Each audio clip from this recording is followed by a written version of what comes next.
उत्ते कर थोड़ी बात एमएससी ठान मुँह करके अब चल रही है।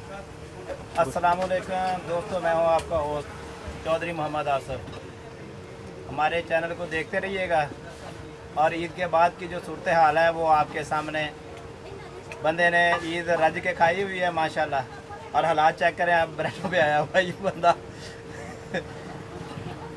ईदी खाने से पहले सोचें समझें, बाद में बीमार नहीं पड़ जाना, क्योंकि बड़ा गोश्त होता है, बकरे दुम्बे कट्टे, ये खाने के बाद फिर बंदे को ब्रेड खाने पड़ते हैं, हिसाब दूध का कम लेना पड़ता है, डॉक्टर की फीसें भरनी पड़ती हैं और बीमार होना पड़ता है।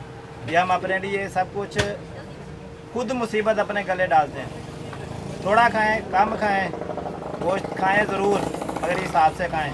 एक टाइम गोश्त खा लें, ईद का कुर्बानी की हुई है, दूसरे टाइम सब्ज़ी इस्तेमाल करें, साथ नींबू पानी का इस्तेमाल करें, ताकि जो आपने खाया पिया है वो हज़म हो जाए।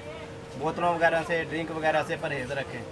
ये हमारे भाई हैं दोस्त, आज इनका मुंह लटका हुआ है, तबीयत इनकी नसाज है, डॉक्टर साहब से दवाई लेके आए हुए हैं, अब ये चीज़ें खा रहे हैं, हालात इनके बिगड़े हुए हैं माशाल्लाह से। और सॉरी, माशाल्लाह नहीं कहना चाहिए, अफसोस करना चाहिए। इनको इनकी जान देखें, फिर इन्होंने बकरे कट्टे खाए हुए हैं माशाल्लाह। अब ये परेशान है अपनी तबीयत की वजह से, लिहाजा परहेज़ रखें गोश्त खाने से, बड़ा गोश्त कम खाएं। ये इनकी दुकान है, आज दुकानदारी से भी फारग बैठे हुए हैं। कैसा महसूस कर रहे हैं सर जी आज आप? बेहतरीन।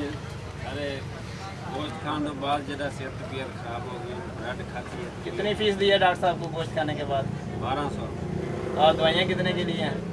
ये 600 रुपये। 12 और 6 1800 रुपये का खर्चा आ गया है इनके ऊपर। इनके भी गोश्त भी अपना खाया है कुर्बानी करके, और 1800 ऊपर भी लगाया है। आगे देखें भी आगे इनका क्या बनता है।